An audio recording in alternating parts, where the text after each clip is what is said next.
What's on, ladies and gentlemen? My name's Ross, I like games, and today we have got some very exciting news about a couple of new mechanics coming to the Transformers trading card game with the release of Wave 2.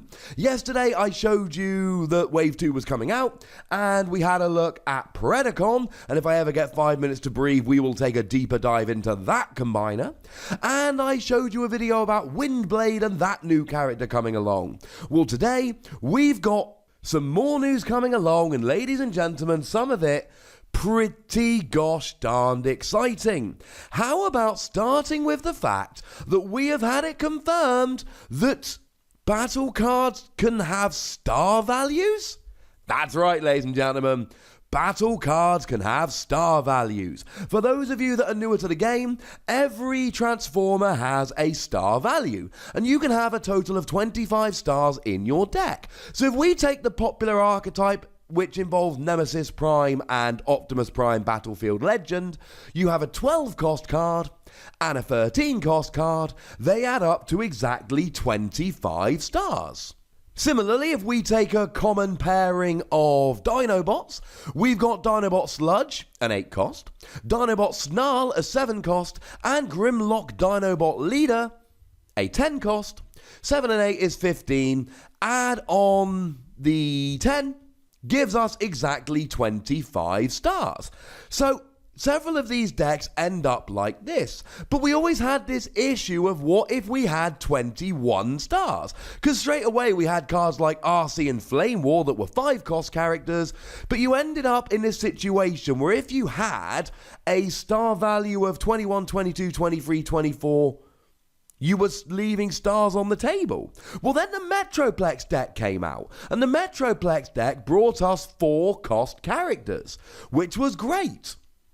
But then it just kind of diverted the problem. Now, if you had a 21-star deck, you could put in Scamper, or Six Gun, or Slammer, but you didn't have anything else. So if you had a 22, 23, or 24 cost deck, you still ran into the same situation of not being able to actually fill those gaps, which was a little bit of a problem. So what we've brought in Wave 2, I say we, I of course mean the Transformers trading card game team, they have indeed thought of everything. We have got battle cards that cost star values, the first one of which to be revealed is Bolt of Lightning, an uncommon card that costs 1 star, and it allows you to do free damage to an enemy.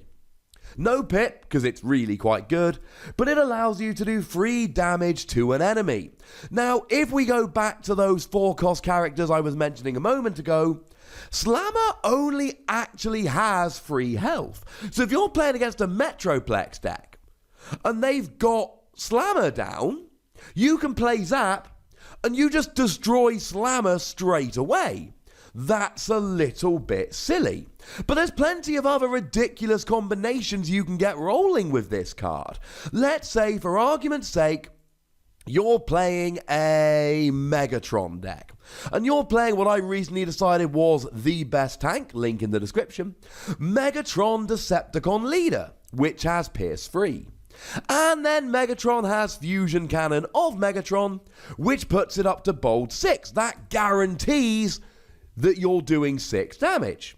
But you might be against a character that has 9 health. Let's say, for argument's sake, Prowl Military Strategist.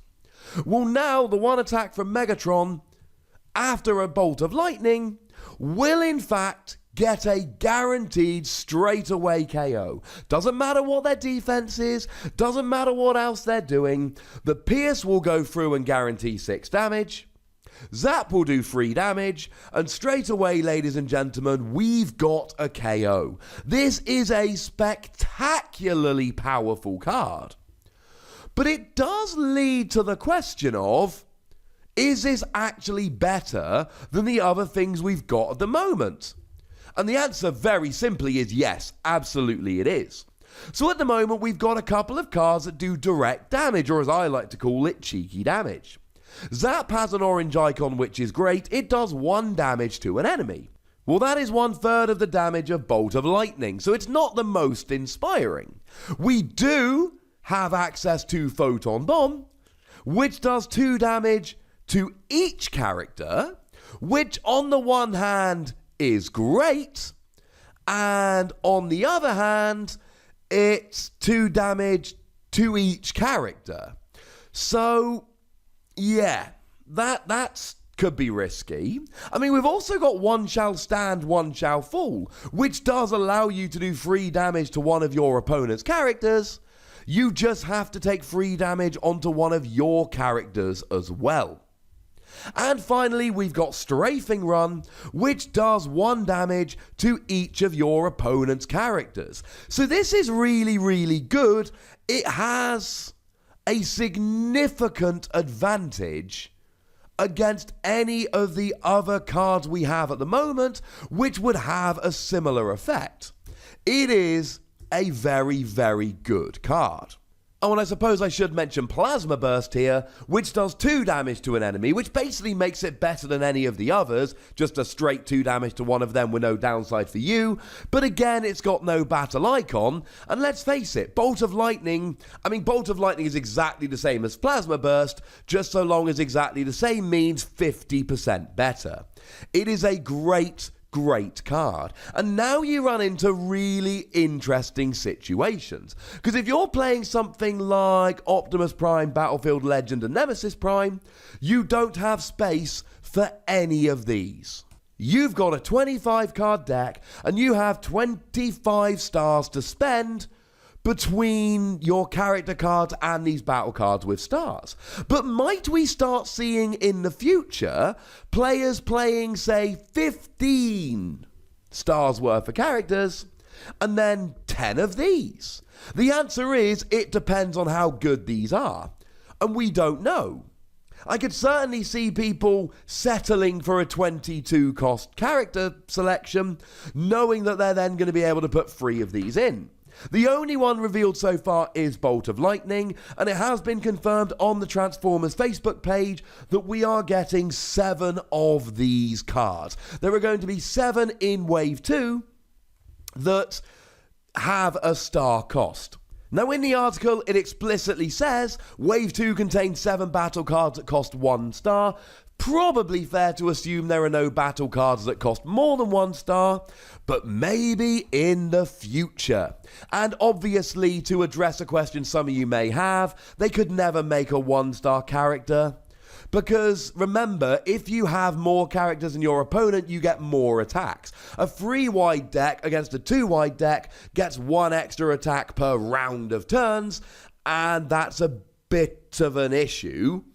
But then again, you've got 3 weaker characters. So it kind of evens out. Whereas if you had a 25-wide deck, even if the characters had like 1 or 2 attack, it could get a little bit silly very, very quickly. So battle cards do seem like the best solution here. Now, we do have a couple other bits of news that I want to go through. This did drop from the TFW podcast. Great podcast, very much worth a listen. I listened to it on the way home today from work. It's great. I'll pop a link to it in the description. I'm going to run through some of the game mechanics that they did spoil, but please, please, please make sure you listen to that podcast. It is a great podcast, and they go through a whole bunch of other stuff I'm not going to be going through here. First of all, we have confirmation of what the green pips do. Yesterday I showed you the Predacon Enigma card with a green pip. It was confirmed by Wizards of the Coast staff on that podcast that a green pip basically says, if you flip this card while attacking, or defending, you may discard a card from your hand and put this card into your hand. This had to be done because the only way you can combine the Predacons into Predaking is by playing this card, and if you ended up just discarding all of these cards where you were attacking or defending, that would be a very, very bad thing because you'd never get Predaking out. So this allows you to do so. It was also confirmed on the podcast that green pips will not be exclusive to these Enigma cards. We will be getting them on non-Enigma cards. So this does make them easier to get out. And a very, very interesting rule that we do need to go along with this. If we look at Predacon Enigma, you must have 5 Predacons in bot mode on the battlefield and or in your KO area. Now, the rule up to now has been that a transformer in the KO area stays in the mode in which it was destroyed. That's not ideal. What we need is a way to flip them in the scrap pile, and you now can. You can use your flip for the turn to flip a character that is in the scrap pile, which is of course very important. So now you don't have to make sure that your Predacons are KO'd in bot mode. They can be KO'd in alt mode, and you can flip them using your flip for the turn. You do not get any skills that activate on flipping because they're not actually in play, but we need this rule in order to get these combiners out. And frankly, the combination of green pips on the Enigma cards and the ability to flip into scrap will make these combiners significantly more viable. Now, I showed you one of the Predacons yesterday, Predacon Headstrong, which had a very, very interesting skill in alt mode, that's saying brave. Meaning that if you can, you have to attack Predacon Headstrong. You have no choice. That is, if it is tapped, or if all of your characters are untapped, you have to go after it. Well, it was revealed on TFW Podcast that there is going to be an opposite skill called Stealth, which says that, if possible, you cannot attack it. Now, obviously, if it's the only untapped character, then you're forced into attacking it. That's fair dues. But unless you don't have a choice, you cannot attack a character with the Stealth skill. And the final piece of news that came out that I want to address in this video, and it's again very important for these combiners, there is no overkill in the Transformers TCG. So when you combine into Predaking, all the damage counters on all of the Predacons move over to him. It is not a coincidence that the Predacons have a combined health of 36, and Predacon has a health of 37. That means that you at least get a turn where you can use Predaking before it gets KO'd. Similarly, you can only take as many damage counters as the Predacon has health. So to go back to Predacon Headstrong, it is a 5 health character. That means that when it is taken out of the scrap to combine into Predaking, it brings 5 damage counters with it. You might have done 12 damage to knock it out, but it only brings 5 damage with it. That is, of course, extremely important, given that otherwise, you could just overkill all the Predacons, they combine into Predaking, and Predaking gets immediately knocked out. That would be rubbish. So, to very quickly run through the main points of this video one more time, the too long didn't read. We have some very powerful battle cards now that cost 1 star. There will be 7 of them in Wave 2. And the limit is still free in a deck. That was confirmed in the article as well. The first one we've seen is Bolt of Lightning. We don't have any others. Green pips allow you to discard a card from your hand and put that card into your hand if it was scrapped while attacking or defending. We have a skill called Stealth, which says, if possible, this character cannot be attacked. If it's the only valid target, it still is attacked. And when a character is KO'd, it only takes as many damage counters with it as it has health. And finally, you can flip characters in the scrap. Other than the battle cards costing a star, all these other little rules clearly are designed to make the combiners viable. As for the stars on battle cards, I am fascinated to see what this is going to do to deck building. It's going to be a very exciting next couple of weeks while all these cards are being revealed.